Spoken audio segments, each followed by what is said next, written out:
Joe here at Sports Grid. Let's have a cup of Joe. Now we're going to look at college football as well as some action on the diamond. So firstly, jumping into the college football game that I know we're all going to be watching. Arizona versus Kansas State. Now Kansas State is a 6.5-point favorite at home in this one. We got a total of 60.5. And looking at Kansas State at home, phenomenally strong. They've won 8 of their last 9 games at home. That dates back all the way into the 2022 season. And I do think they have every ability to get the win again tonight. Their quarterback, Avery Johnson, is so phenomenally strong with his legs, and I like what they're going to bring to the table offensively tonight. And defensively, this is a defense that already has 9 sacks through the first 2 games. And when we look at the other side of the ball, here for Arizona, Noah Fifita is coming in with such a great arm, you guys. He's got a 60.5% completion rate. He's averaging 297 yards per game. He has 5 touchdowns, only 2 interceptions on the season.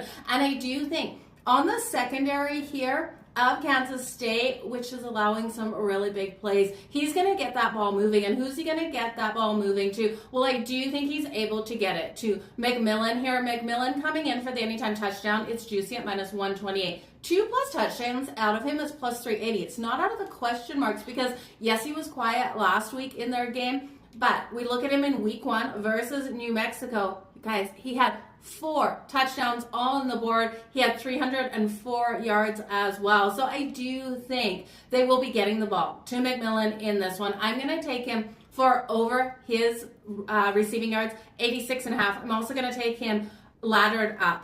The 1 touchdown at -128. The 2+ touchdowns at +380. Should we sprinkle on 3+? You guys know I'll probably get there. But I think this is a great game. Take it to the over 60.5. Both offenses being able to find success out there.